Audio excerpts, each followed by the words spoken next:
Na, na, na, na. Hello, everyone.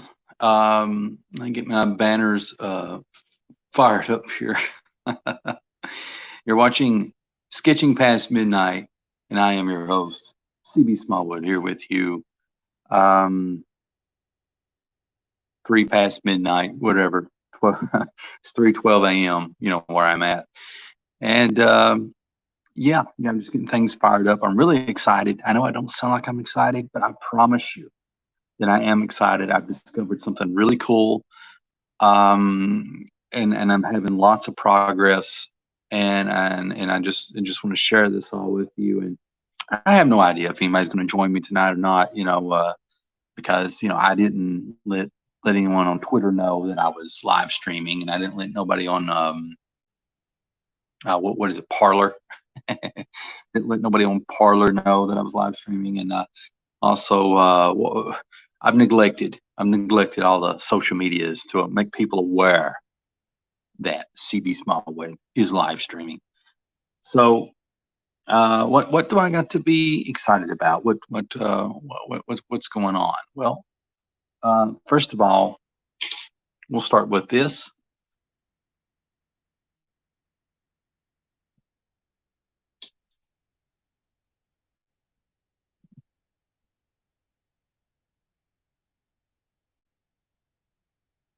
Okay, so I'm pretty happy about this. I've also I got my handy dandy notebook here, and it's got a lot of awesome stuff in it. Um, I guess I could show you a few things in it, but I also have some personal notes and song lyrics and all kinds of oddball stuff in this. Who knows? Um, so I'll show that when the time is right. We got a guest with us. Just came in just now, watching Sketching Past Midnight. In case you were confused, I thought you was at another stream, another show. No, you're here instead. You're stuck with CB Smallwood, the Disaster King. And I got a lot of cool stuff that I want to talk about, a lot of cool stuff that I want to show you. I'm super excited and over ecstatic. Um, I feel like this has come out really good. Let me lift this up one more time. And I know I'm repeating myself, but I just got a viewer or two that's just kind of popped in, and I want to make sure that you know as they're experiencing this live, they get a good gander. And I must apologize anyone that's watching this on the replay, um, but it is what it is. So let me talk about this first of all. Okay, so with this bad boy, I've been working on it, off and on for the past couple of days. And I'll be honest with you, when I first started on this, um, I didn't like it. I didn't. I really wasn't feeling it. It just it had a few interesting elements to it and stuff like that. But as time went on, and started to work on it and work on it, it started to take shape, started to take form. More and more things got added. I had these two squares here, these two squares where I hadn't figured out yet how I was going to introduce this character. Um, Probably should prep before I do these things, but I'll dig the other two pages out prior to this, and I think it'll help explain things a little better. Um, Come over here, portfolio.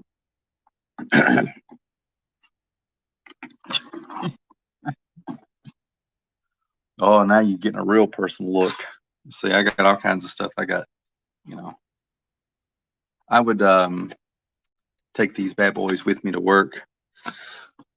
I'm sorry, but I would take this stuff with me to work, this whole portfolio and stuff. And any chance I got, I would sit down and I would draw and I'd work on my comics and stuff. But anyway, let me get these two pages out. I can set them aside later. And let me fold this over. Oh, don't hit the camera. Move over, camera. Get out of the way. Well, the portfolio. I'm sorry. So this was the first page of this Wildcat story that I was drawing. Right? See that? pretty cool. I'm really happy with how this turned out. It's got a good energy, good vibe about it, very playful. But at the same time, it has I think it's got a serious refined thing to it, or maybe that's just me tooting my own horn. But dear viewers, in case you're not familiar with the premise, these are Chainsaw Ninjas. They are part of some type of Yakuza type clan in Japan, and basically they were terrible. They failed at whatever task that they were given. Instead of being allowed to commit ritual suicide, they were forced to become these chainsaw ninjas, where they're very noisy, hence the chainsaws, and they're sent on these suicide missions to redeem their honor. And a cool thing that I've added is the more a failure a chainsaw ninja is, they have to wear like bells and chains and all these things that rattle, so it makes their job about near impossible. So that's pretty much the premise here, and their target is obviously Wildcat. So let's get over to the second page as we get into this. So we got Wildcat. You know, he's looking at the chainsaw ninjas. He's like, "Oh yeah, freaking hate chainsaw ninjas." Yeah.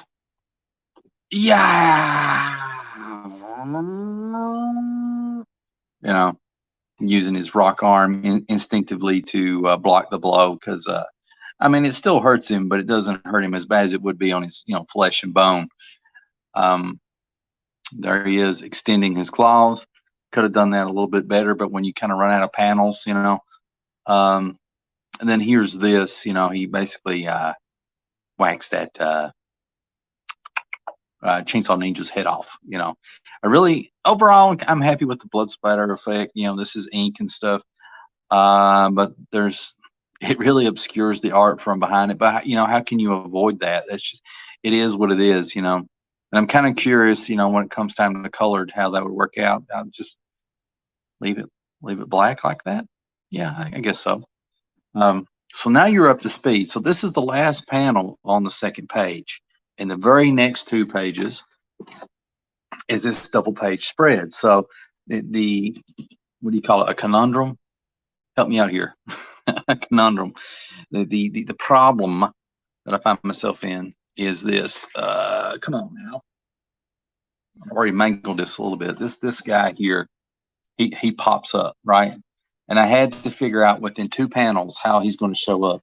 And surprisingly, it came quite easy. I need to refine this figure a little bit better. But Wildcat's looking up. I put some kind of like some buildings behind him.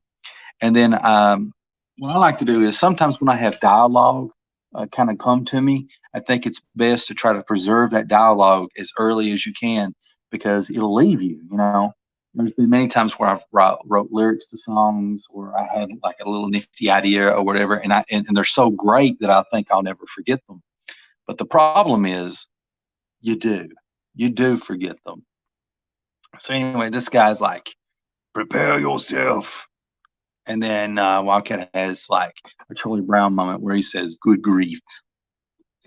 Down here, we've got Wildcat landing into this stuff here, your stuff. There's like destruction and rubble going everywhere. Not Wildcat. I'm sorry. I'm being really dumb right now. This isn't Wildcat. This is this guy. I don't know. Shogun Samurai, whatever you want to call him. Shogun Samurai. Shogun Samurai landing midair and then crashing into the ground. And then here we end up with this double page spread here, And so now you're up to speed, viewers, and you're also and anyone watching the replay, you're hopefully up to speed now. So like I said, when I initially started this, when I was working on it, I wasn't happy with it. I felt like wasn't quite my cup of tea. The anatomy on this guy was a little wonky, and I'm fixing it, and I'm fixing it, and I'm fixing it as the more I work on it, and it's really, really cool. And then my next big hang up is the ninjas. Some of the ninjas, I feel like the ninjas on this side of the page are turning out fairly well. I just need to keep working on them, right? And so that was one of my issues with this double page spread is the ninjas. And over here, these ninjas need a little bit more help. So they're coming along, And I don't know if you can really notice this. I apologize for shifting the paper around, but this is an actual ninja right here. This is a chainsaw kind of coming out and stuff. So I'm gonna, draw that in. And some other cool stuff that I added is I put Wildcat's hand in here to kind of show that he's kind of flexed out. He's preparing for battle. So if you zoom out once again, here's the hand. Here he is. So I thought that was cool. I thought that gave it a good dimension. I've added the bricks in the background. And let's see, what else have I done? Oh, I remember now. Okay. So I'm trying to work on my smoke. I'm not so much worried about doing the most original version of smoke, but what I want to do is I want to draw smoke that looks good, So I've been trying to work on that, and I don't know if you can tell, but there is smoke going up through here that I thought looked neat. I've added some smoke here where Wildcat's at. There's a lot of cool features. What else am I doing to this double page spread? Okay, I want to talk about the shadows. So I've kind of outlined, like right here, the shadow for this Chainsaw Ninja. There'll be some shadowing back here on these bricks, and basically shadows behind all the Chainsaw Ninjas. So I think it's going to be a really cool effect on the bricks. And to give you an idea of what I'm going to do right here. Now I kind of messed up here, but whatever. But all this black will extend all the way up through here. And, there's reasons for that. A taller building could be casting a shadow or equipment or something. I don't know. It doesn't matter. But the point is the cool effect that it adds, and it adds another dimension. So here, I'm going a million miles an hour, but I've added another indication where a shadow will go. And I'll pretty much do the same effect here with that. So you kind of get what I'm going with. I think the next thing that I'm going to do, and I'm happy with this rubble. I think the rubble is going to turn out really good once I start inking it, because it looks rough right now. Let me pull this up. Come on, camera, focus. It looks a little rough right now, but I'm going to add a little bit more pebbles and little things like that. And I always enjoy doing that in the inking stage than I do the penciling stage, because when you pencil it and stuff, I don't know.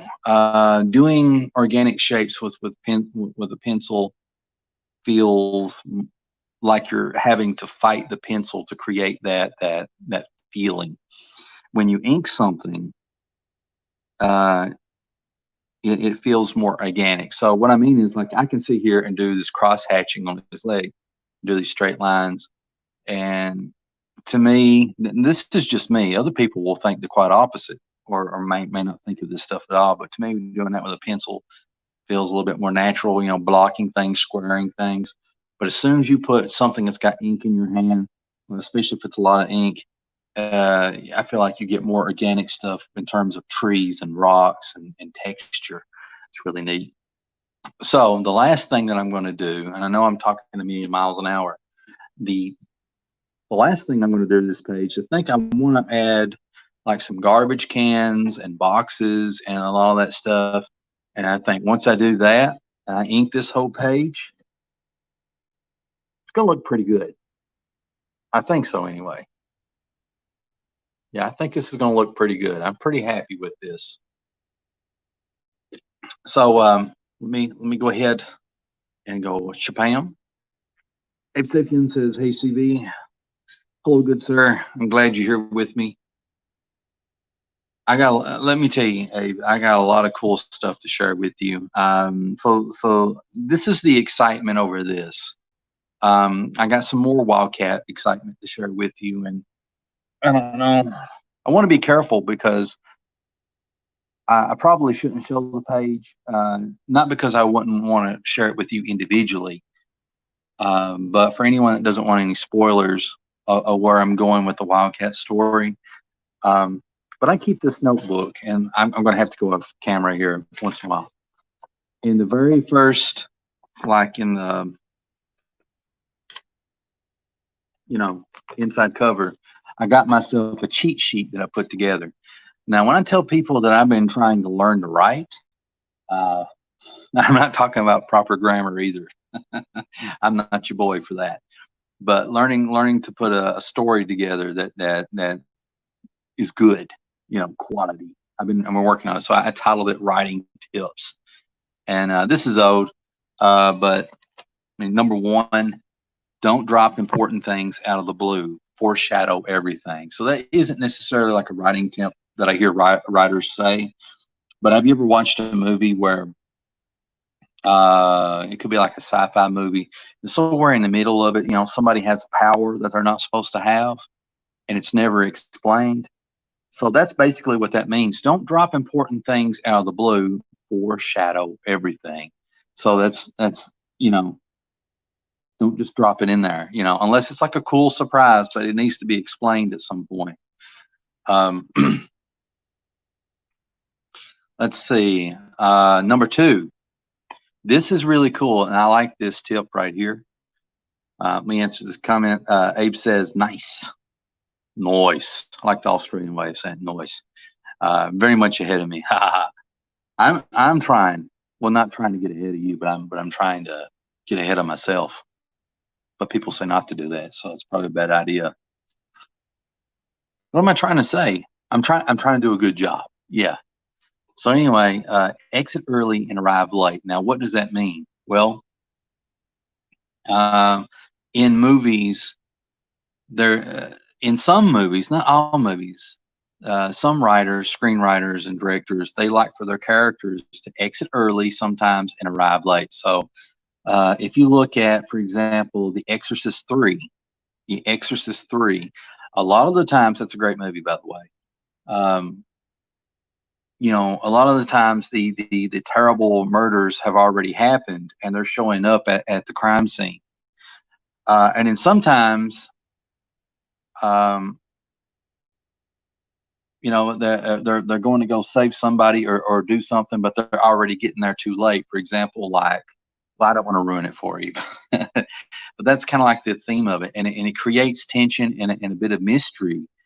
Exit early, like leave right before something happens, and arrive late after something has already happened, and so that creates that mystery.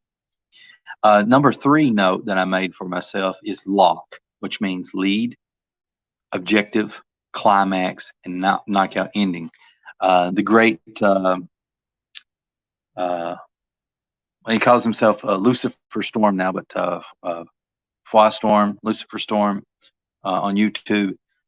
He taught me this, and this has been really helpful for me. So if you're just now starting to write, for example, not for example, but if you're just now learning to write comics or write in general, learn this first. I think this makes things so much easier. This is like your starting point. So like say, like, hypothetically, you're going to write Spider-Man. Using the lock system, the first letter is L. That stands for lead. So who is the lead character in your story? Spider-Man. O is for objective. What is Spider-Man's objective? What is he trying to do in that issue? So you got a rough idea in your head, and you're thinking he wants to stop Dr. Octopus. Okay, he's wanting to stop Dr. Octopus. So then we go to the letter C. C stands for climax. So what is the climax between him and Dr. Octopus? And that climax could be that they fought it out, and now Dr. Octopus has got freaking Aunt May all tangled up in his coils, and he's threatening to constrict her like a python. It sounded bad, but you know what I mean. And he wants is for Spider-Man to turn over the USB drive and to do an exchange. So that's where it climaxes. And then we got the K in the lock system. K, knockout ending. So what is the knockout ending in your story? The knockout ending, I guess, would be Aunt May is saved and freaking Dr. Octopus or Doc Ock is knocked out. And so that's your rough idea for one issue of Spider-Man. You see how awesome that is? The lock system. You know, thank you so much. Thank you so much, Storm, Lucifer Storm, for teaching me this. This was the embryo that really set me on a really good path. I'm not saying I'm a great writer or a good writer or anything like that, but it set me on the path to telling a decent story at least. All right, so learn this, guys. Okay, write this down. This will help you a lot. Number 4. Quartyman 321 says, "Good morning, CB." Well, good morning to you too, as well. But I have a weird philosophy, even though it's like 3:33 a.m., 3:33 a.m. where I'm at. I don't consider it morning until the sun comes up. I just fight that notion. I like the dark. But thank you for being here. Number 4, Dan Harmon's story circle. Okay, so let me tell you this. This is the next step, and this is something else that Fway Storm showed me. Okay, first is the lock. So you start out with the lock to kind of get an idea of what you're going to do. All right. First, you have like a rough idea in your head, and then you start to flesh it out with the lock. The next thing you want to do, now you don't have to use Dan Harmon's story circle, but if you want something that's kind of interesting, it's something good to use. So what is Dan Harmon's story circle? Well, first of all, Dan Harmon is one of the writers for Rick and Morty and a lot of stuff like that. He's written other TV shows as well, but Rick and Morty, that's Dan Harmon. And Dan Harmon basically took the what is it called? The hero's journey. He took the hero's journey and he did his own take on it, and it's called the Dan Harmon story circle. So number 1, your character is going to be in a zone of comfort. All right. So since we used Spider-Man last time, let's go ahead and use that example. So in the lock, Spider-Man was the lead. The objective was to defeat Doc Ock. The climax is a trade-off where Dr. Octopus had Aunt May and Spider-Man. I was going to say Peter Parker, but same thing. Spider-Man has the USB drive that he wants, and so they want to trade. The knockout ending is basically Doc Ock being knocked out and Aunt May being safe. So in Dan Harmon's story circle, what we're going to do is we're going to apply that to this. We're going to flesh that out further. So at the start of your stories, Peter Parker is going to be at his apartment and he's going to be comfortable. I'm just spitballing live here, folks. Marv says, hello, everybody. Hope you're all doing well. Hope you're doing well as well.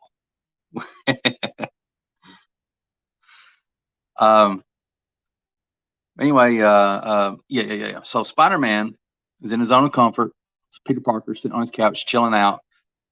He's watching TV.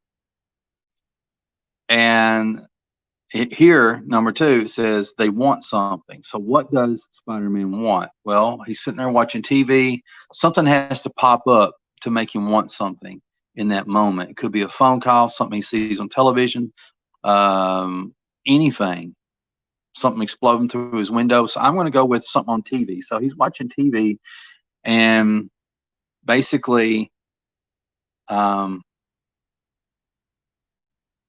Doc Ock has already got Aunt May, and she's all tangled up in his coils, and he's like, Spider-Man, come find me, or she dies. That's my Doc Ock impression, you know. And so Doc Ock sort of already knows that Spider-Man is Peter Parker. So we get into number 3, which is Spider-Man is going to enter an unfamiliar situation. So what's going to be unfamiliar to him? So Doc Ock's going to make it known that he wants the USB drive. He wants Spider-Man to bring it to him. So the unfamiliar situation is the people that have the USB drive is at this secured facility. It's a shield secured facility. So he's going to break into Shield, and he's going to get that information on a USB drive. Okay, number 4, Spider-Man's going to have to adapt to something. So what's going to happen is, as he's breaking into the freaking Shield thing, maybe what could happen here, guys? I'm getting lost. He's got to adapt to the situation. It's like he's getting overwhelmed about all these guns and stuff shooting him, and these guns are like paralyzing him or something, and so maybe he has to, because they're shooting these laser blasts that paralyze him, and then he finds a crate full of this nanotechnology, and then he takes a vial and he busts it on him, and it causes him to have like a force field around him, so that the blasts are nullified. Number 5, Spider-Man is going to get what he wants. All right. So the thing he came after, he gets the USB drive out of the Shield helicarrier, right? But in order to do that, number 6, he had to pay a heavy price for it. So what heavy price did he have to pay for it? Basically, he had a tussle with some Shield agents, and as he was getting away, his mask gets torn off, and Nick Fury sees this boy is Spider-Man. So, and he's seen that boy before, and he connects Peter Parker as Spider-Man. So that could be the heavy price that they give up to it, and it's something that's gonna, bite him in the butt later on. And then number 7, he's going to return to a familiar situation. Okay, and that familiar situation is him going back to like his apartment or whatever, and and now he's a different person. Number 8, having changed. He's not the same person he was when he started, because now he started out confident at the beginning of the story, but now he's living in fear because Shield knows his secret identity, that he is Peter Parker, and he just stole federal government property. It's what is that? What do you call that? It's not a misdemeanor. It's felony. He's committed like several felonies, And on top of that, so we got the first part here, but we never got finished. So in the lock system, the lead is Spider-Man. The objective is defeating Doc Ock, and the climax is the trade-off. We haven't even got the trade-off yet, so we could hypothetically repeat this, steps 1 through 8 to get to the knockout ending. So it's pretty cool. You can see how this is useful, And this is just me just brainstorming off the top of my head. Number 5 note that I made to myself is this is actually on YouTube. Well, all this stuff's on YouTube. Big story arc novels. So if you're wanting to write a big story arc, something that expands like 3 or 4, 5, 6 issues, or you're wanting to write a novel, and I probably spelled that wrong, there's a thing on YouTube called 3 acts, 9 blocks, 27 chapters. 3 acts, 9 blocks, 27 chapters. And that's really cool. Let me see if I can find that off camera. Let's just look at this artwork. What time I do that? Focus, camera. There we go. Flipping through my notebook so I can show you what I'm talking about. Okay. That's it right there, Act 1, Act 2, Act 3, Act 4, Act 5, I think that's what it is, yeah. 3 acts, Act 1, Act 2, Act 3, and it's in 9 blocks, so 1, 2, 3, 4, 5, 6, 7, 8, 9, and 27 chapters. So each block has chapter 1, chapter 2, chapter 3, chapter 4, chapter 5, chapter 6. And the cool thing is, in Act 1, you get your introduction, the inciting incident, what's causing your character to do something from the normal. What's the fallout of them doing that? What's the reaction? Do they rebel? Then they have to take action for some reason. Then there's a consequence for that action. They have pressure, and there's a plot twist. and then there's a push that makes the character have to do something else. They enter a new world. They're going to have a good time in this new world. Juxtaposition, can't pronounce that really well. Build up. You get the idea. I'm not going to go through all that because it's not necessarily monotonous, but it could get that way. So let's not do that. Let's see. All right. So that's what that is. Look that up. 3 acts, 9 blocks, 27 chapters. That may help you, or it might be too much for you. But this stuff helps me out so much because writing has always been a mystery to me, because I could sit there and create something and get like several pages in. And they always say your story has to have a beginning, a middle, and an end. But like, I've never known where to start at, never known where to start, and then how to, sometimes how to progress to certain things. And so all this stuff I've written down here is stuff that helps you do that, So if you always wondered, do writers have their own cheat sheets? They do.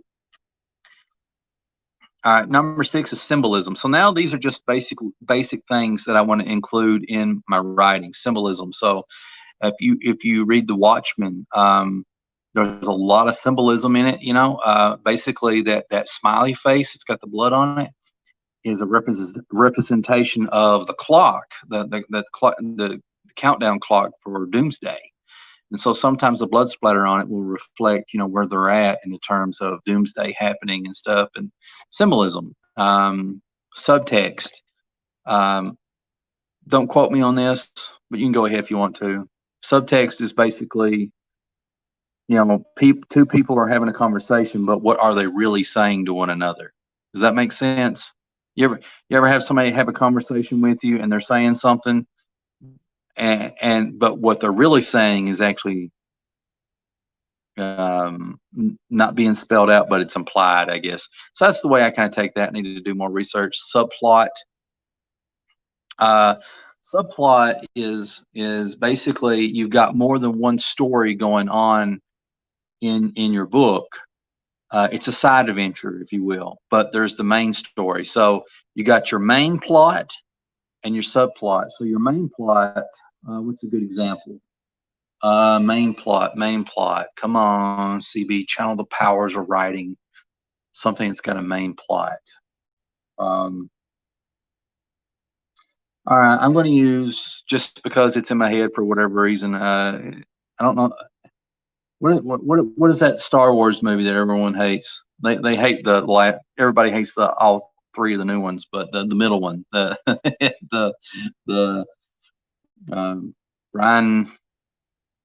Brian, whatever that guy's name is, that directed it. He did like Looper and stuff. It's not The Last Jedi, is it?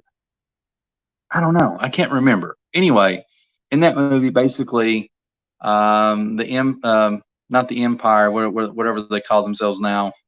It's a cool name, but the remnants of the Empire have cornered the rebels, and they're overwhelmed. And so the whole main plot is the rebels trying to escape from the Empire. That's the whole movie, pretty much.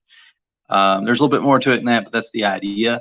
And the subplot, the side adventure is basically them trying to figure out who the spy is.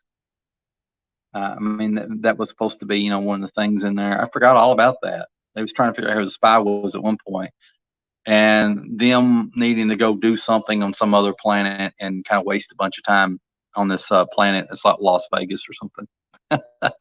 So that's your subplots. Let's see. Let me put this up here. Marv says, Lucifer Storms helped me out a lot about writing. If you don't, his channel, check it out. Yeah. Check out Lucifer Storms' YouTube channel, because he got me started on the lock system, and then Dan Harmon's Story Circle. It might have been one other thing, I can't remember. But the rest of this stuff is just me, just like researching, trying to learn. And I think a lot of this stuff he actually has on his YouTube channel. And so check it out. And he did, I think, a new video about writing actually a day or two ago. So yeah, check it out. So subplot, and then plot A, plot B, plot C. Literary devices, there's like 15 or more of those. There's probably a lot more than that. Selfish to selflessness story arc. Selfish to selflessness story arc. You know, basically a character that starts out selfish and just thinks about themselves, and then they're forced to kind of, you know, really look at themselves, and then they become selfless at the end of it. I've seen movies like that, and they're usually pretty good, and I can't think of what that is. Then there's like 3 negative change arcs, or whatever that's called. A negative change arc, a good example of that would be the prequels to Star Wars, where you got Anakin Skywalker, who starts out good, but over time he goes to the dark side. And so that's an example of a negative change arc. There's disillusionment, there's the fall, and there's the corruption. That's how they broke it down. Other notes is the call to adventure, which is also a play off the hero's journey. All right. And these are all writing terms and stuff like that. I encourage you to rewind this video back later and pause it, whatever. And whatever it is that you got to do, and write these notes down. You know, I mean, you don't have to. I mean, obviously. All right. So anyway, I got all these notes. I got a bunch of martial arts stuff here wrote down. You know, like I said, I put everything in my notebooks. But I'm pretty excited. I'll close my notebook here. I went into this whole spiel about how I didn't like this starting out, and how it's really starting to come together now. It's looking pretty good, and I'm pretty happy with that. I like how it's developing. The last thing I was wanting to talk about Wildcat, and the whole reason I brought up this whole writing book, was that I have plotted out roughly the first 60 pages of the new Wildcat story arc, which is Wildcat Dead Man Walking. Okay, Wildcat Dead Man Walking. And, you know, it's basically Wildcat rising from the grave and becoming sheriff. That's the kind of the whole shtick of it. Anyway, that's the story arc. You know, I'm thinking about like 3 to 6 books to tell that story. And can everybody hear me, by the way? Because I'm having some, you know, Wi-Fi problems. So let me know in the chat. You know, just type yes, you can hear me, or anything like that, because I am having a little bit of Wi-Fi problems. It's, you know, I'd hate to be talking forever and nobody hears me. So anyway, where was I at? Oh yeah, so I got the first 60 pages kind of plotted out, and I'm really happy about that. I gotta drink my Dr. Pepper.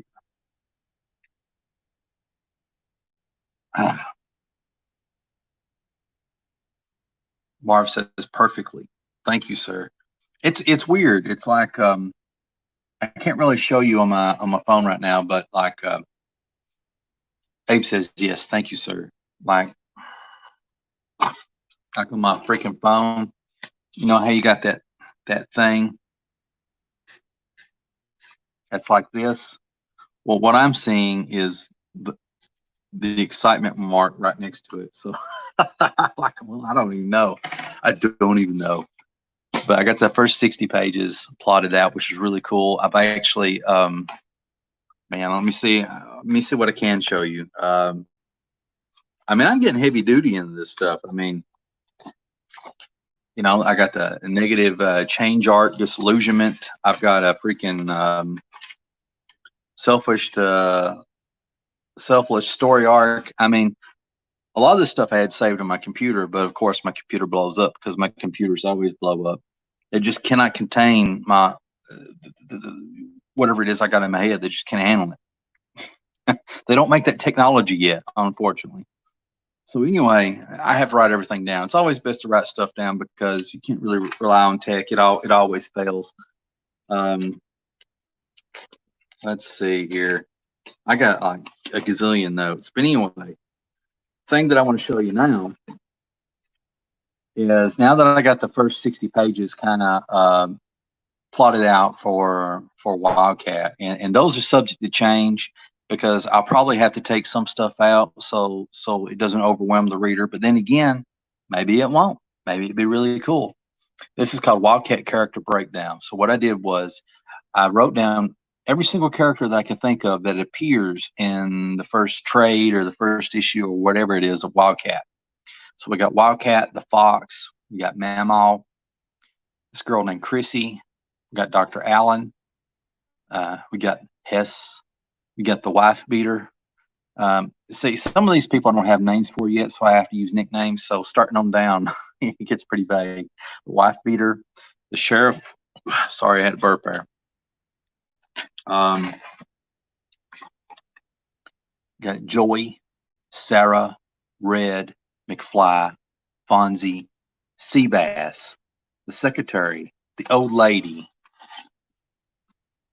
Mean Girl 1, Mean Girl 2, Mean Girl 3, and probably have to recount this, but I think it came out to like 19 characters.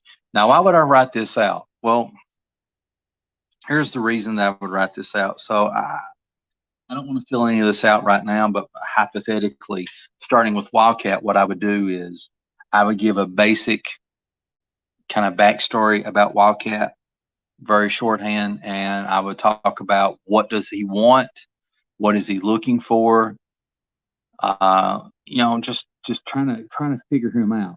Do the same thing for the Fox. Who is she? What does she want? What is she looking for? What's her deal? And do that for every one of these.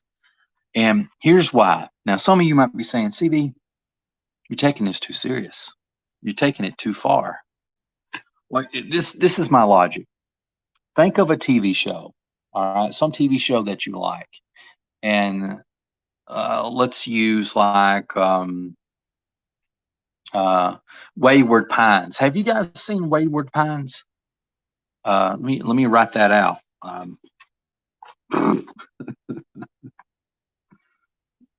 got to make sure there's no secret notes here.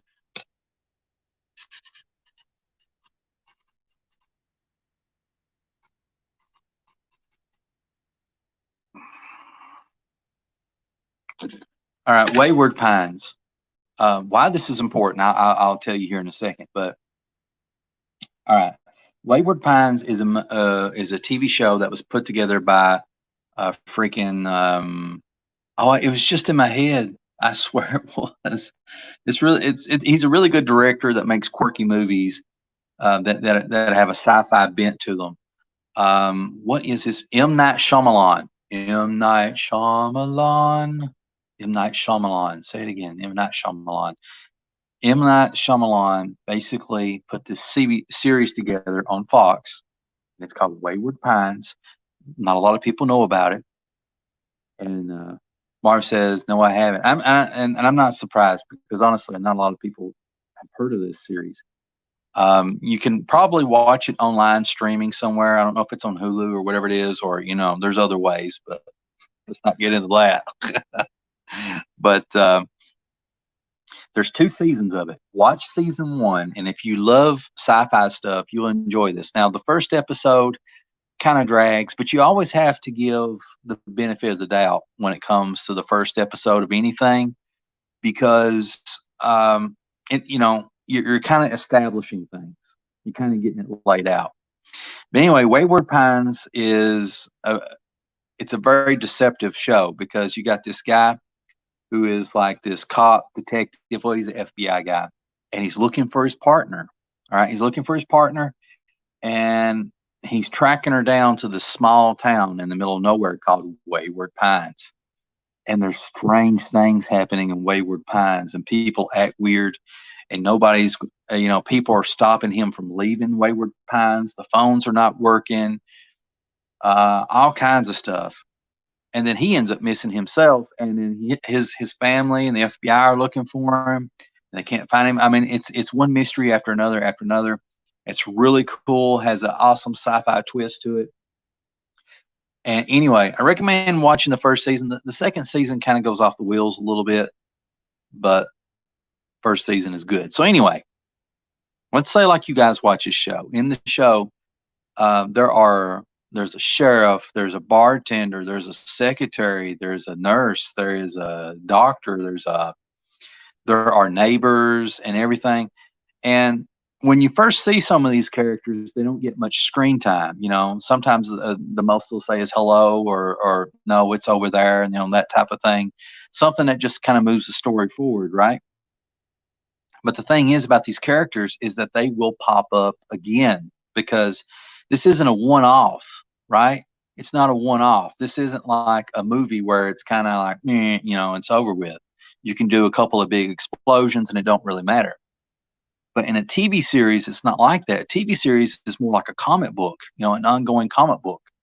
And so every character that you feature in it, if there's a chance that they're going to pop back up again, because if that character, let's say like if Superman is in Metropolis, right? Superman is in Metropolis and he is also Clark Kent. Clark Kent works in a newspaper. There is 5 or 6 characters at that newspaper that he interacts with daily. So over time, you're going to want to flesh those characters out, right? And then Superman also has a cast of characters, other superheroes that he deals with. So you want to flesh those out. And so same thing with Wayward Pines. And so that's kind of like what I'm doing here. If I can find my crap. Ooh, what are you doing, phone? Wild. So I've got 19 characters that are roughly going to show up in the first issue that I know of. And so I'm just going to try to figure them out and what is their motivations. Like the wife beater in my head is the nephew to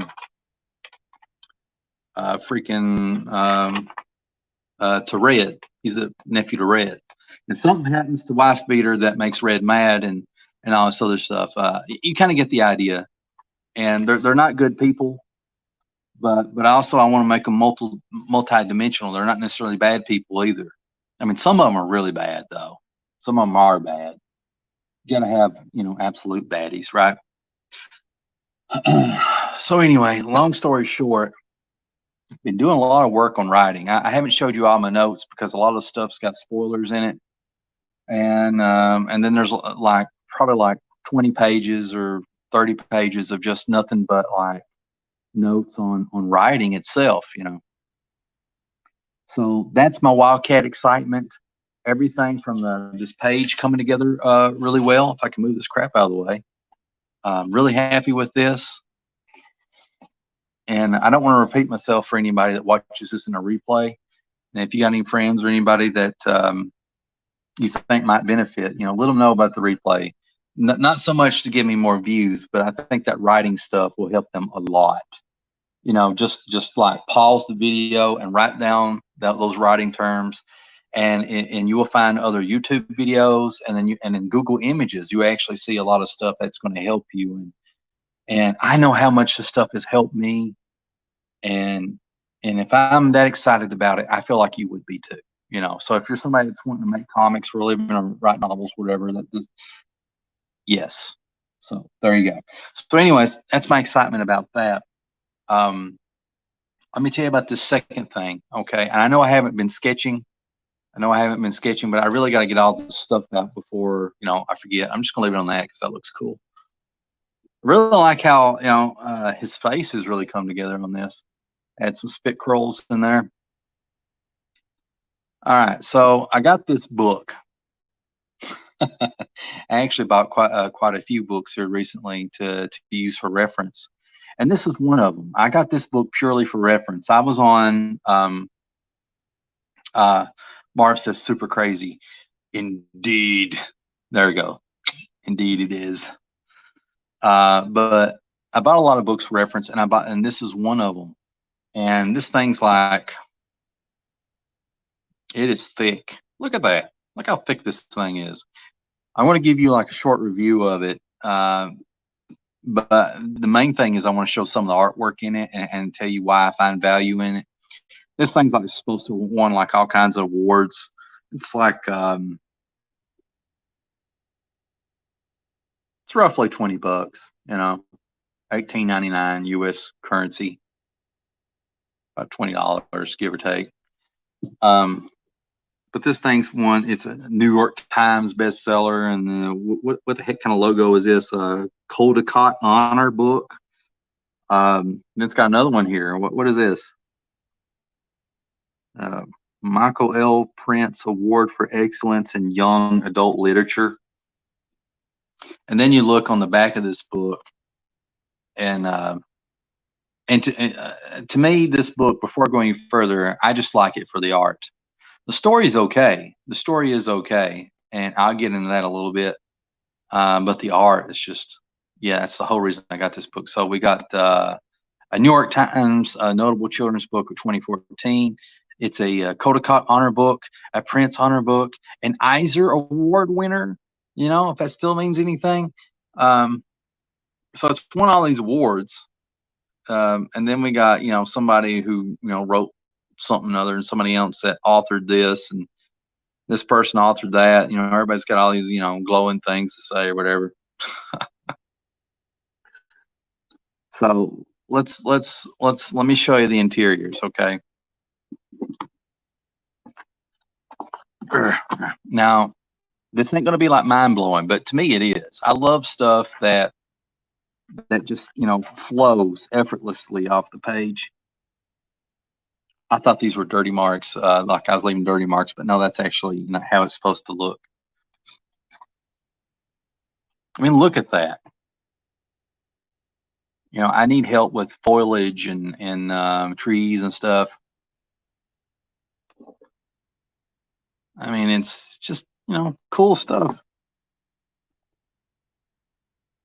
And, you know, here, you know, I don't really need reference for this type of stuff, but, you know, there's a couple of things when it comes to them running, and things like that. Let's see. Let me find a good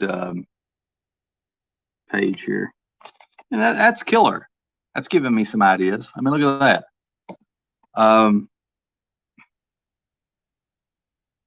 Let's see. That's the ocean. This is a beach. And I love how, you know, they're small here, and it kind of gives you the massiveness of it. You know, it's pretty cool. But look at this, you know, outdoor stuff, the woods. So that's pretty much the main reason I got it, is for a lot of stuff like that, you know, and a few interiors, you know. But this, you know, just, I'm going to flip through it right quick, give you an idea of what you know, what to expect if you bought it.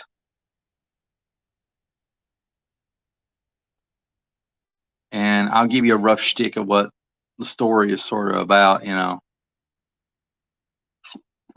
Okay. So I'll keep it on this page right here. I hate the way this feels. It's got this newspaper to it, you know, this newspaper feel. Marv says there's a little bit of ink wash. Awesome book. Yeah, they really knocked it out of the park with the art and stuff. Here's my only problem with the book. I actually sat down and read it, you know, because again, I did not buy this at all to read it. I bought it to use for reference. Yeah, I just thought like the artist did a really good job. And anyway, I was like, well, you know, you got this thing. It's like thick as a little tiny phone book. It's got about how many pages is in this bad boy? It's in the 300s. It's got about 300 pages. And the story, like for the first 50 pages of this book, is almost throwaway. It's almost a throwaway. I mean, like if you're watching it in the movies and stuff, you might be able to sit and wade through it or whatever, but it's like nothing happens literally for like 50 pages. It's just very slow. It's very monotonous, and I don't mind. You know, I actually like it when movies are really long and really get into stuff. I enjoy that, but for whatever reason, it just didn't work for this book because they failed to keep my attention. I thought that the writing, the dialogue could have been a lot more interesting, could have revealed a lot more about the characters in the story. But I didn't really get that. So after 50 pages, it starts to really kick in, right? And well, not really kick in, but it starts to, it goes from first gear up to like third gear, maybe. And the whole story is just about misery, really.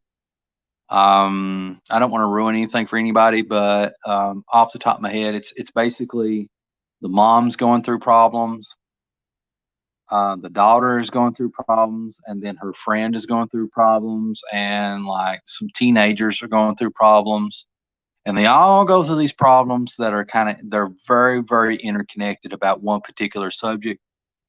There's a lot of sexual stuff in it, and it's nothing filthy or dirty or nothing like that, but it's like a coming of age book, so you kind of get the idea. And I think it's interesting that this book has won all these awards, and it's got a lot of these.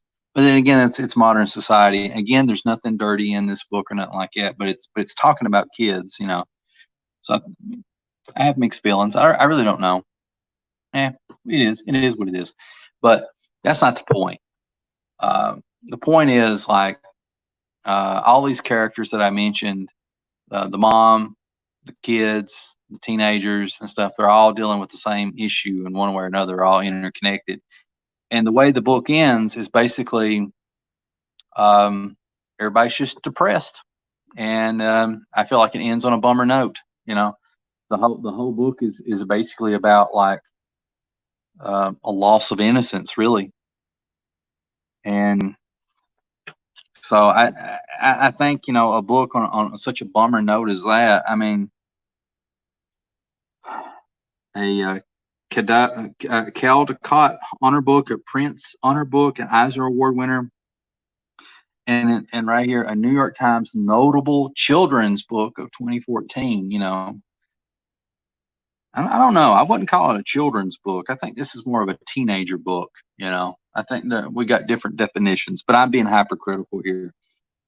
I'm going to get use out of this in terms of reference to help me draw, trees and leaves and stuff better.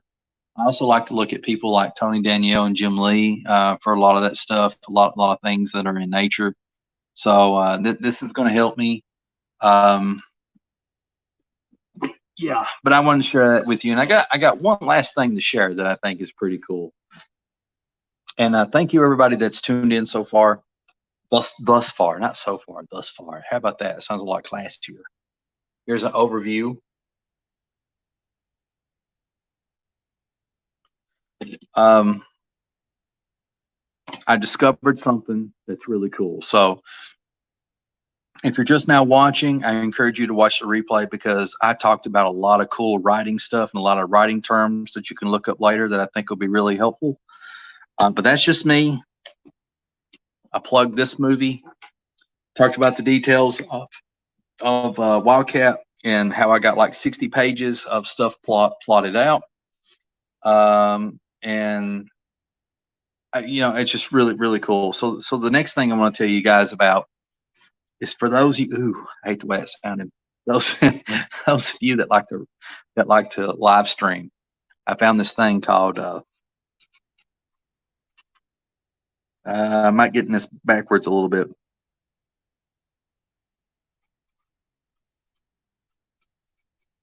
Or maybe it's this.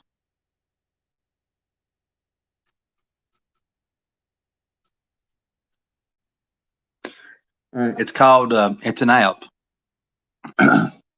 It's an app you can get on your phone. It's called Prism Studio Live or Prism Live Studio, something like that. I got it on Google Play, and I use Android. And you can also, I think you can also get this on your iPhone and stuff like that, on iOS or whatever it's called. So why am I excited about this? Well, I tested it out a little bit earlier, and I'm very happy with the test that I did. I thought it was pretty cool. But why I'm excited about it is this is a powerful little live broadcasting software, and it's free as far as I know. I've not seen any hidden cost or anything like that. And so you can broadcast on your phone like how I'm doing right now. I'm broadcasting to you live through the power of StreamYard. But the problem with StreamYard that I'm having is I'm using the free version, and I'm a bit of a cheapskate. And because of that, I don't have a lot of features available to me. I can't screen share stuff with you. I can't share videos with you, and I can't put an intro video into my freaking live stream. So I want things to look cool. And another thing is I can't zoom in. I can't zoom in. So I basically have to, pick my camera stand up. It's got my phone attached to it, and I have to move it, do stuff like that, right? So there's some limitations, right? And I found this Prisma Studio Live or Prisma Live Studio. So if you like the live stream, look this up, download it because it don't cost you nothing. I mean, look into it. If you're a very cautious person, you can't take my word for it. That's fine, whatever.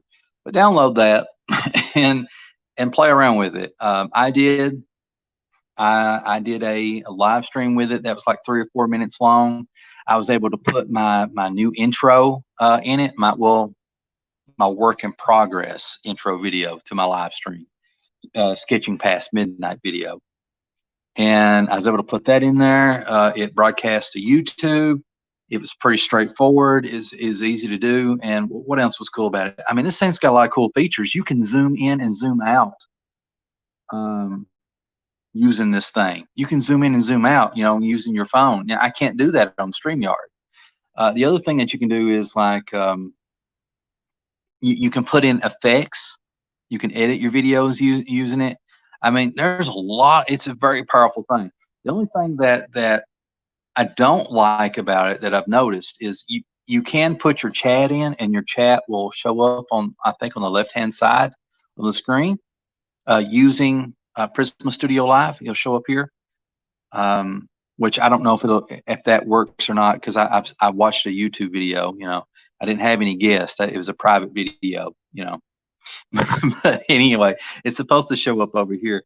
But the one thing that I'm not sure that it can do is stuff like this. I love that. It looks so professional, you know. So that would be one thing I'd be giving up, being able to put an intro in and to zoom in and zoom out. So I'm getting two things, but I'm losing one. Marv writes, the Conan comics helped me a lot with textures, plants, rocks, clothing, the old school stories. Absolutely, the freaking John Buscema. I love John Buscema. Trying to study that man. He just makes things look so natural and effortless. Also, another good example is Joe Kubert. Will Avenger gifted me a Tor comic, and I guess since I'm on that topic, dry my marker out. Just leave the lid off forever. Good job, CB.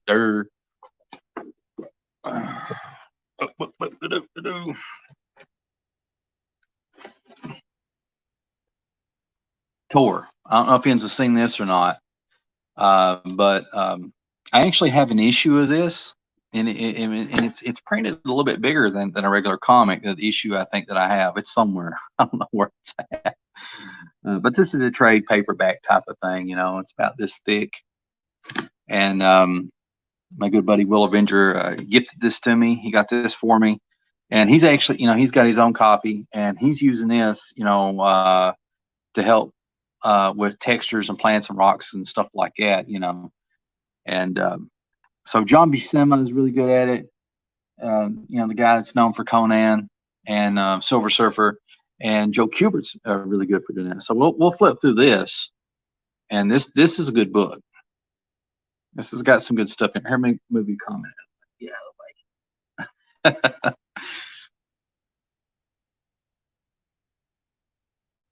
So I got an introduction, just talking about stuff, and then we get into the story. Sorry, I'm having trouble here. So you kind of see some plants and foliage, and the plants and foliage that Joe Kubert does, they're not like super detailed. And the cool thing is you can replicate that because Joe Kubert's thing is always first and foremost is tell a story. Tell a story. You know, he never was a guy that was worried about, you know, looking like Michelangelo or like Jim Lee or whatever. You get the idea, you know, being like this or that. He wanted to transport you to another place. And, you know, if he could do that with a few details, he would. And he pulls it off well, you know, I think. You know, drinking water here. The water's not super detailed, but you know it's water, you know? Water going through his fingers. That's really cool. I like that. Um,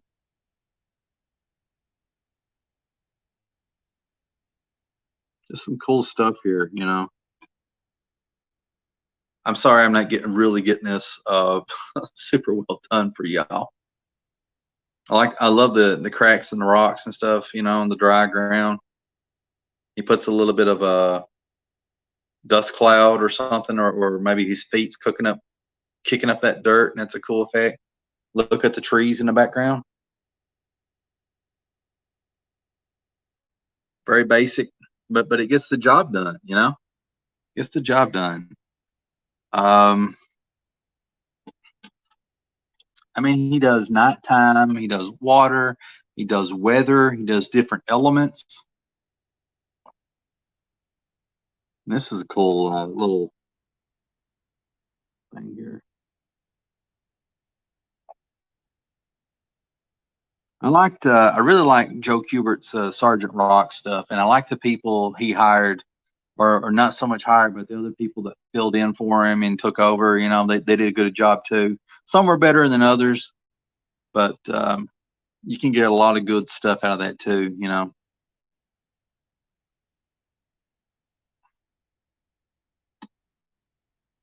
just having trouble sharing this, you know, with this freaking. Look at that! Look at his shadows. I really like that. I like the use of shadows there. It's cool. And I like this layout of this page. He's got these 6 tiny panels that are telling an effective story. You know, like, dang it,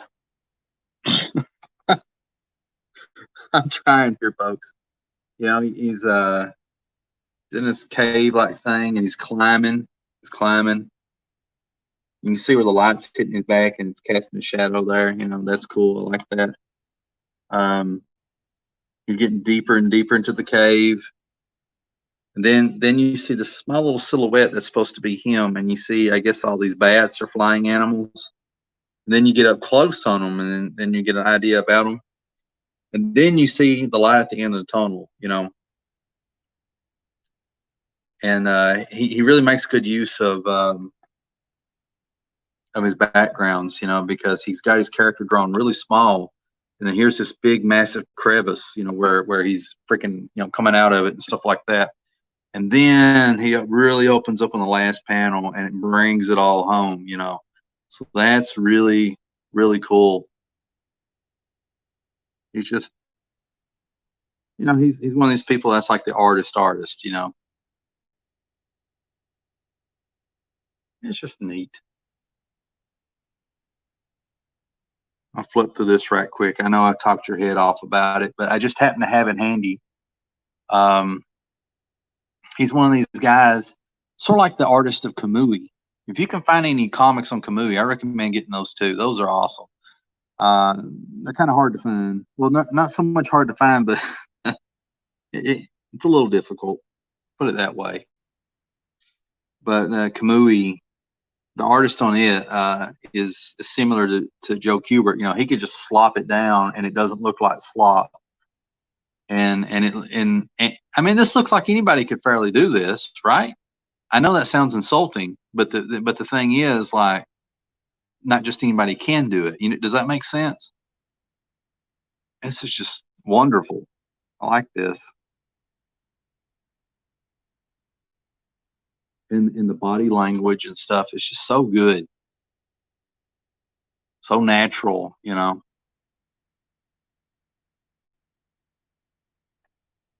I'm flipping through it quick now. I don't know if I'm selling these books to you guys or what it is. I'm not selling my copies, but like I don't know if some of you are like, you know what, I'm gonna get that book now, or like some of you are like, no, there's no way, I'm purchasing such a book.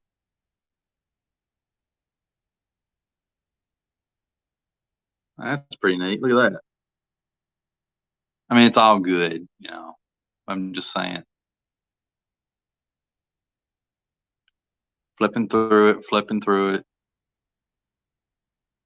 I got some sketches in the back. I always love seeing sketches. It's pretty neat. Then you see his like notes and stuff and how he kind of put things together,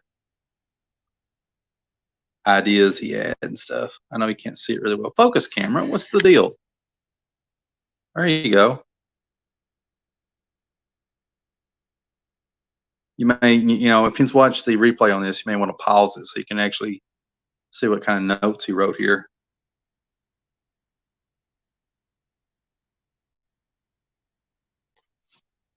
Lots of stuff like that.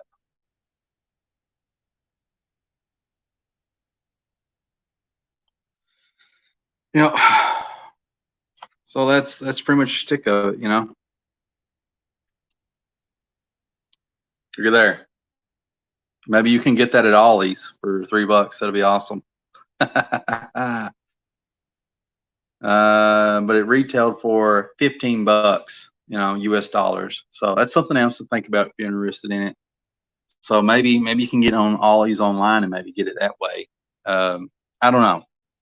I guess that's where he got it. Maybe got it at Ollie's, but it's pretty cool. I like this. This is great. That's a great gift. But the point is, guys, let's bring it back full circle. Let's wrap it up. Prisma Studio Live or Prisma Live Studio, whatever it's called. I'm thinking I'm gonna start using that. So maybe hypothetically, the next live broadcast thing that I do of sketching past midnight, let me put that up there. Bam. I might do that. You know, I might be using Prisma Live, whatever.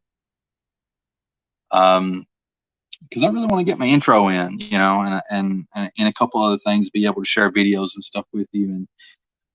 And so if it's going to help me do that, that might be the way to go. I may change my mind. You know, there's benefits to using StreamYard, and there's benefits to using Prisma Live. So it's all whatever.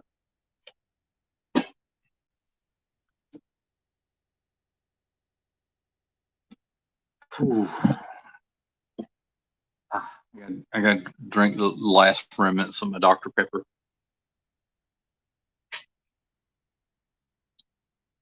So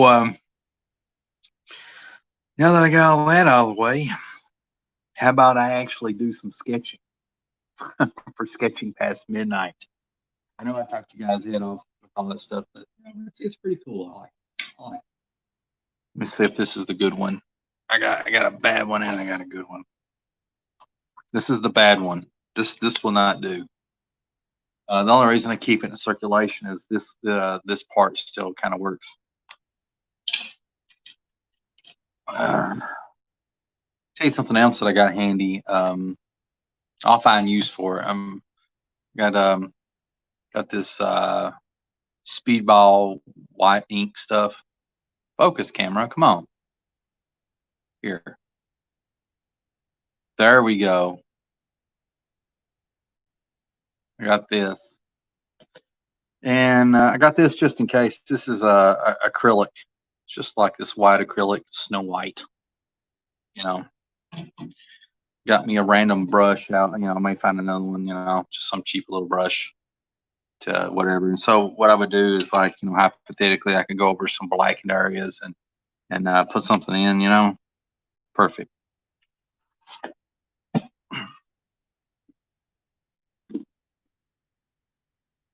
It's just a rainbow in the dark.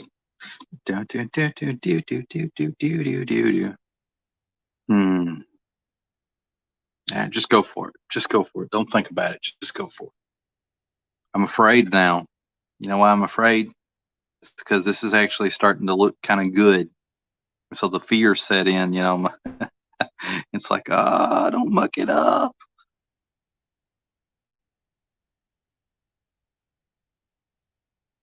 Oh man, I got a dot there. Who wants a dot? Cover it up.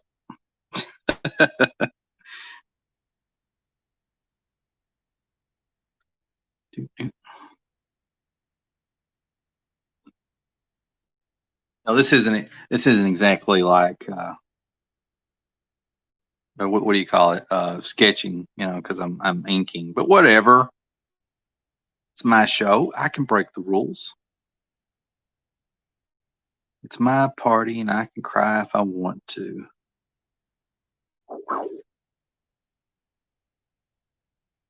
I got the idea for this kind of smoke effect. I saw it on Pinterest. I don't know what artist did it, but I was like, I like that. So I'm going to do something like that. So I tried to, kind of replicate that. And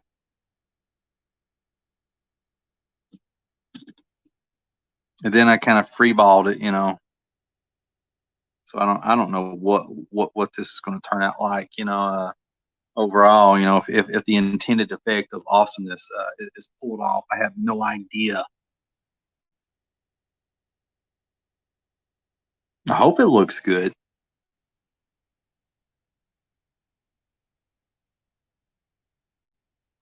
So I basically got a lot of smoke here. It's kind of gathered because this big guy right here in the middle, he's like crushed into the ground, and maybe it's like a freaking pipe or something. I don't know. It doesn't matter. It's the effect. It's the rubble and all this other stuff. Kind of looks Joe Kubertish. Now that I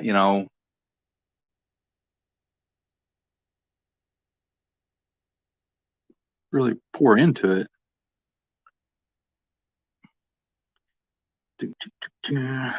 All right, let me answer some questions or comments. Marv says Buscema and Kubert, perfect combination. You have everything you need right there. I know, right? It's pretty killer. Yeah. And I mean, that one book, that tour book, is going to be very, very helpful, as reference and all this other stuff. I'm using everything as reference. Using everything as reference and inspiration and whatnot. It's going to help a lot. And I really need to get like a Sergeant Rock trade paperback. That's the thing that I like about, for anyone that's just now tuning in or anything like that. That's the thing I like about trade paperbacks. And I think it's well, if you're a comic artist or a comic writer or whatever, and you collect comics, which, I guess obviously you do. I get to where I kind of prefer these because my single issues, the floppies that they call them, it's like I kind of don't want to get them out, because I'm collecting them. But these bad boys, I can just, be abusive to it. It doesn't matter, it's a trade paperback. So I like that. I can take it, and I could take like a weight and flatten it. And so as an artist or a writer or whatever, trade paperbacks are the way to go to use for reference, because I feel like, and it's just my opinion, I mean, these have collectability too, but I feel like these are great to use for reference. That way you don't have to ruin your freaking floppies, and don't have to be so precious about it. And also, it's got like 4 or 5 issues worth of material, and so I like stuff like that. Wife says we have to make a show together. All right, we will then. I'm down for it. I'm ready to roll. I am trying to get out of out of my little hermit corner. Now I know it doesn't really seem like it, or at least I don't think so. I don't know, but when I do these shows and stuff by myself, you know, sometimes I can get really hyper or get really excited. Well, not over the top, but you know what I mean. Very talkative, very whatever. But I get you know, a lot of bad social anxiety and stuff, and I second guess myself like no other, you know, and sometimes after I do a live stream with somebody else, I start to question, you know, did I say the right thing? Did I do the wrong thing? Did I offend that person?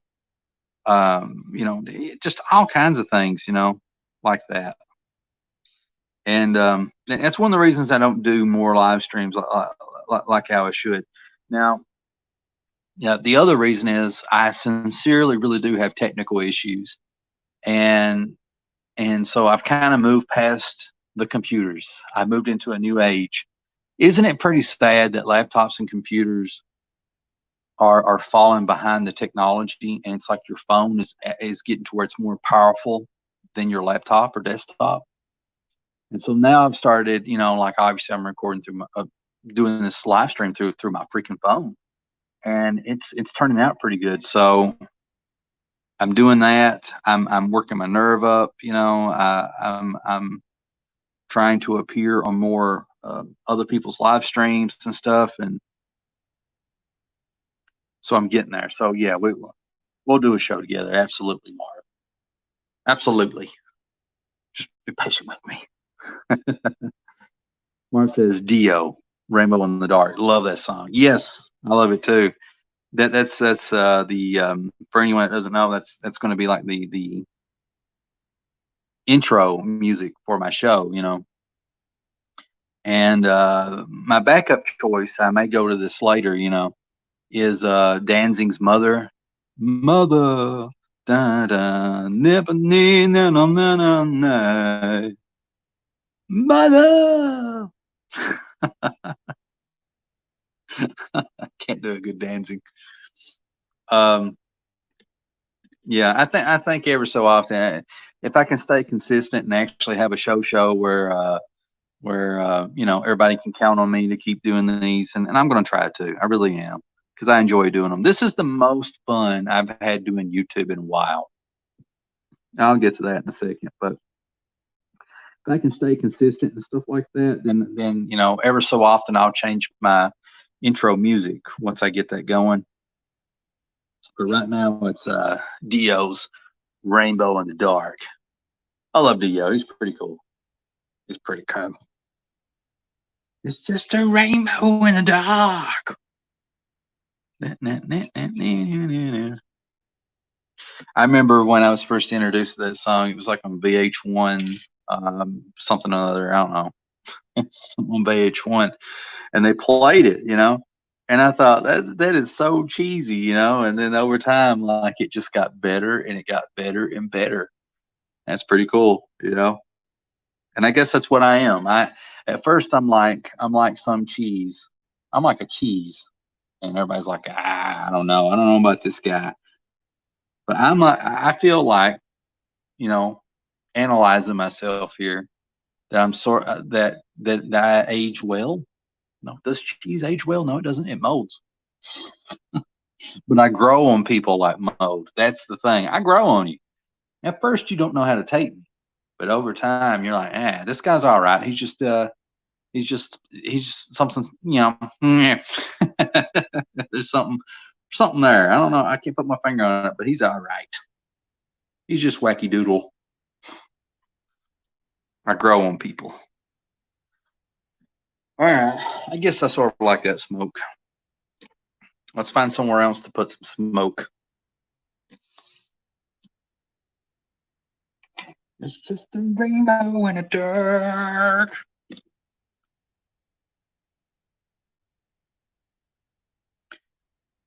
Oh yeah, yeah. I remember what I was getting ready to talk about now. I was going to mention, like, what was I going to mention? Oh, I was getting ready to talk about, like, how doing these live streams is the most fun I've had on YouTube and forever, you know. Yeah, I like doing the edited videos and stuff like that. I really do. Um, But the thing is, I'm always second guessing myself when I do them. Like I'm a little too sensitive about things. I'm a straddle pole. I'm Captain Straddle Pole. So when I do my videos and I talk about the politics that's going on in comics and I talk about all these things, it's comic related or horror, pop culture, or whatever. Um, I start to think to myself, like, am I offending this person? Am I offending that person? And all this other stuff. And it gets really bad, and then what ends up happening is when I do like a video and I put it out there, sometimes I'll gain a subscriber or two, but then I'll lose like 3 or 4 people every time I do one of these edited videos.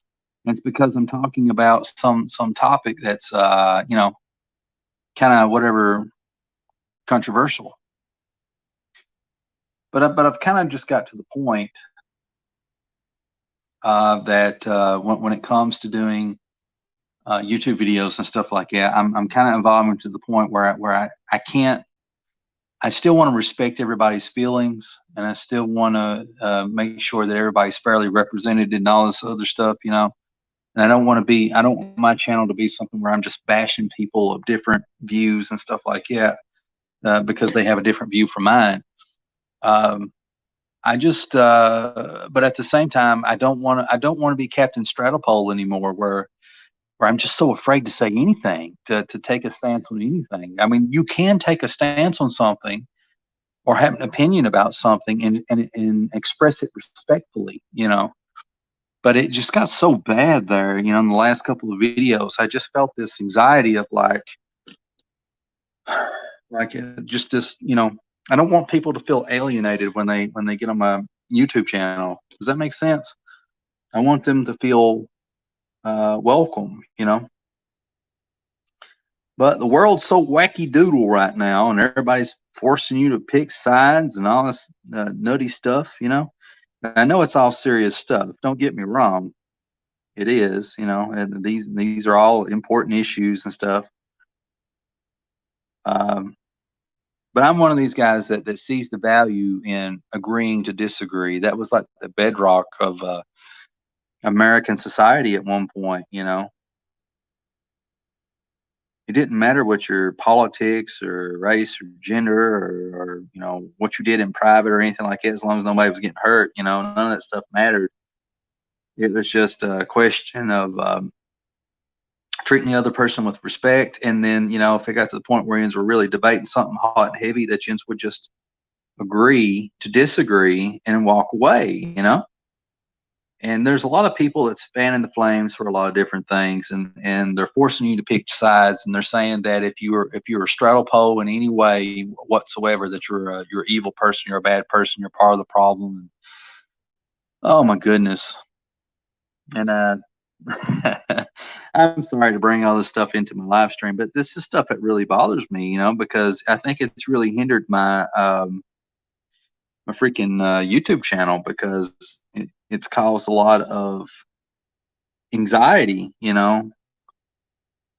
Like, if I cover this thing or talk about this thing, even though I express it respectfully, I'm going to lose people, and people are so. Well, I'll go ahead and say it. I feel that it's a little bit childish to not to unfriend somebody, unsubscribe to somebody, unfollow somebody, or anything like that, or just in person, just to quit being friends with anybody because there's one thing about them that you don't like. It's sort of like, you don't like their politics, or you don't like their religion, or you don't like their stance on this one particular thing, and all of a sudden it's like, well, nope, I can't be friends with you. And I disagree with that. I don't think it should be like that. You know, you have to judge the person by the whole, not by the part. There's much more to a human being than just one particular stance that they have, or their politics, or who they vote for, or who they don't vote for, what their religion is, or what their religion isn't, and all this other stuff. La la la la la. There's human beings are complex. They're not just this one thing. That you can just, I don't know, put in a box and put a label on it.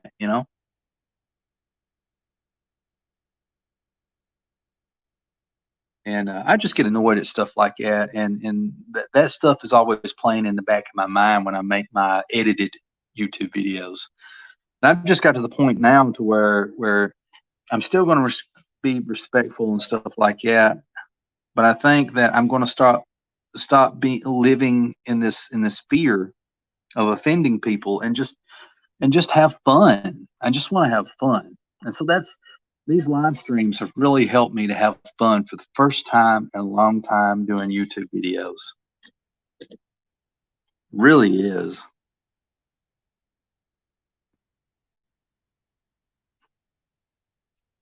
I don't know if I explain myself well and all that, but that's just how that's how I feel.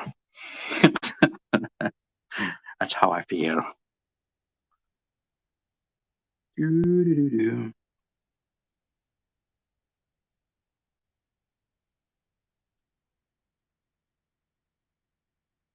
This is some wacky doodle looking smoke.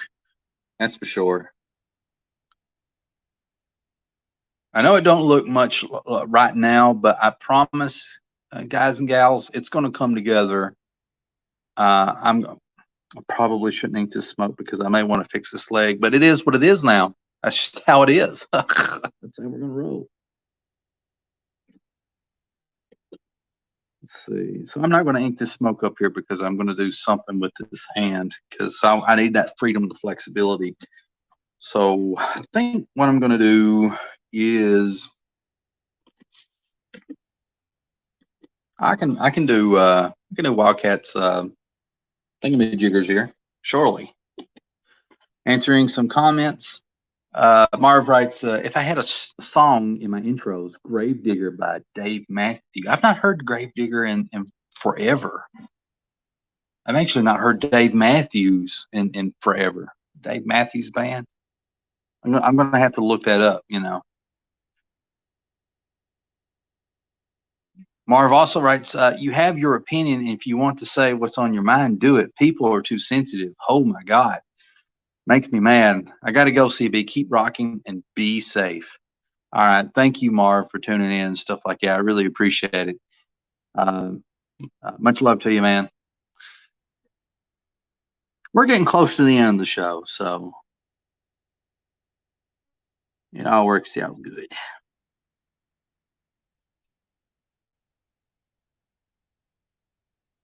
It's like lightning, never needed, never down.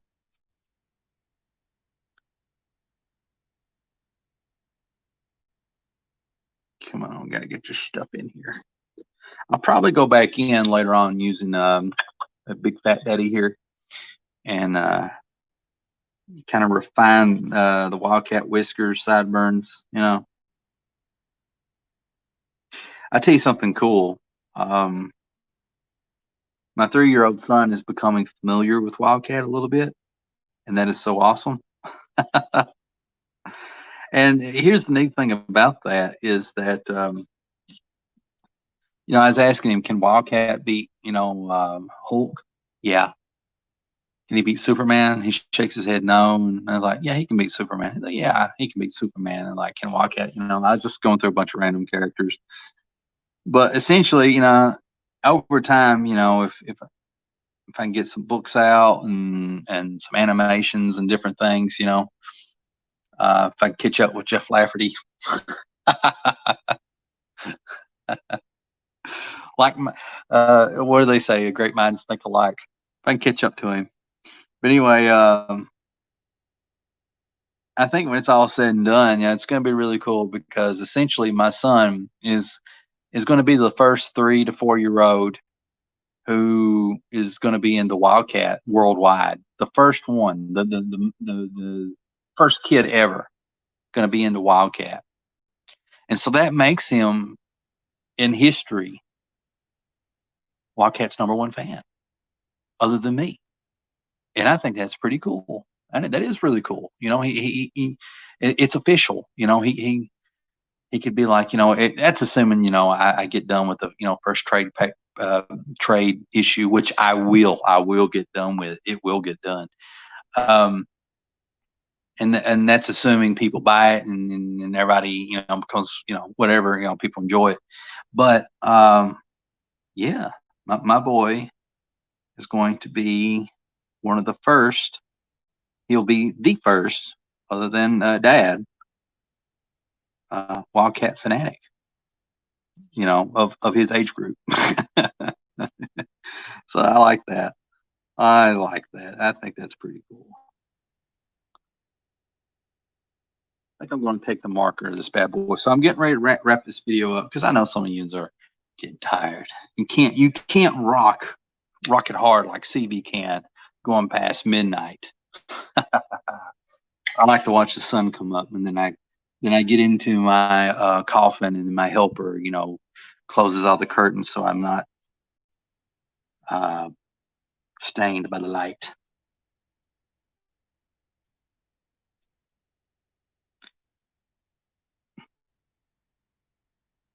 It's like lightning. It will never bring you down.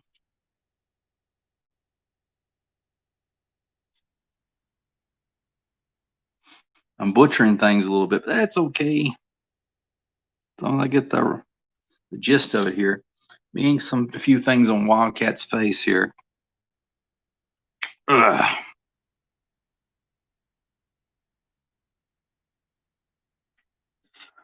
Oh boy, oh boy. Yeah, that's nice. I like that. That's really cool. Let's do one final zoom out.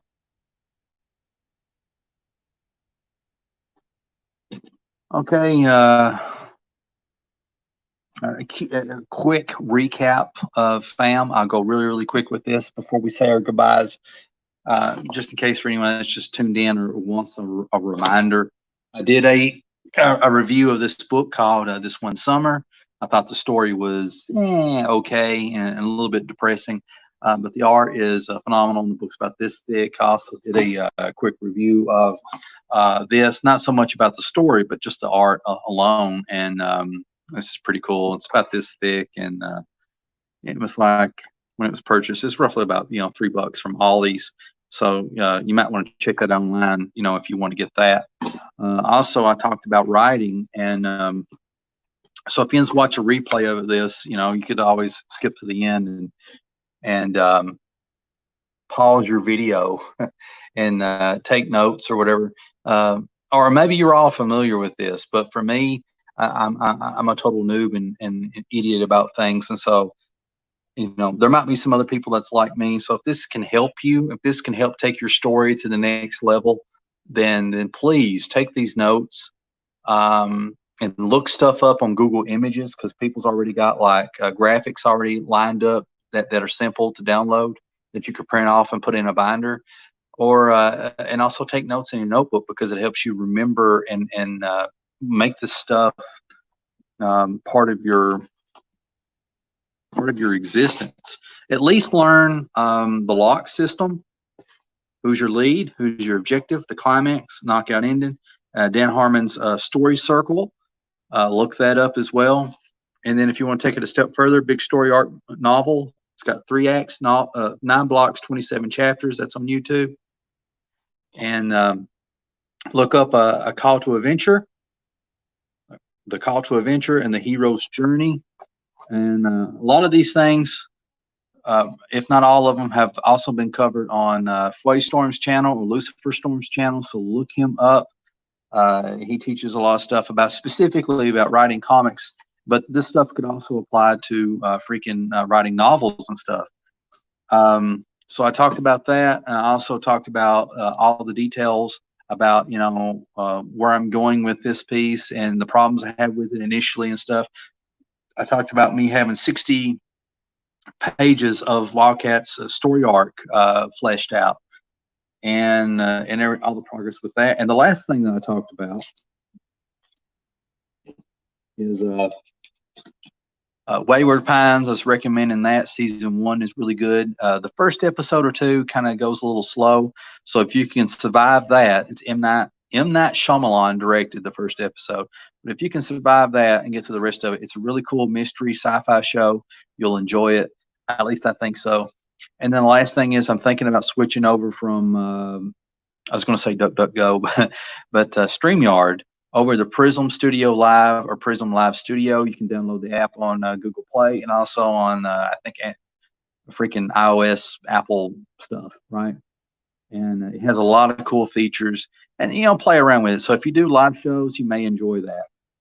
Anyway, I always like to share what I learned, what I know, if it can help you all. Really give a shout out to all my loyal, faithful, and true crew who's been with me from the beginning from the Stone Age all the way to the advanced civilization that we find ourselves in.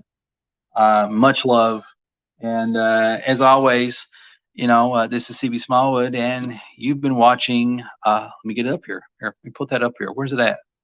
Sketching Past Midnight. So I'll see you guys next time. Be sure to watch the replay because I think there's some good stuff in here, but if not, that's fine. It won't hurt my feelings. See you guys in the next video. Hitting the end button. It's probably not going to end it. I have to end it manually by exiting out. So what time it's spinning, I'm going to say my goodbyes. Goodbye, everybody. I hope you had a good time. I'm saying bye-bye. I need a good bye-bye song, you know what I need? I need Mr. Rogers, the way he says, "Oh no, Videogeddon says, I'm not too late, am I?" Well, yeah, you are, but let me tell you something. I don't know if I'm not going to recap everything I just said, but I really encourage you to watch the replay if you get a chance, because I talked about all this stuff, which is basically writing tips, and I break down almost all of it. And this is really good stuff that you can use if you're somebody that's an artist that's a bit of a dummy and wants to learn to write, or if you just like to learn to write in general. The stuff's applicable to comics and novels and whatever else. I gave about 2 book reviews, and I also showed some reference material. I was explaining this stuff. I was going through that, and I was also talking about the 60 pages I did for Wildcat, and a couple other recommendations. But I'm sorry. I feel bad now. I feel bad, Videogeddon. I hope you tune in for the next video. But there's some good stuff in here in the replay. But I got to go. I think I'm going to sketch a little bit off air and really think about what I'm doing, and probably listen to some jazz music and stuff what time I do it. And this time, instead of hitting the end button, there's like an end button down below here. You can't see it. I'm probably going to have to exit out and just manually just whatever. So everything's going to go black for a little while. But much love, guys. I'll see you in the next video.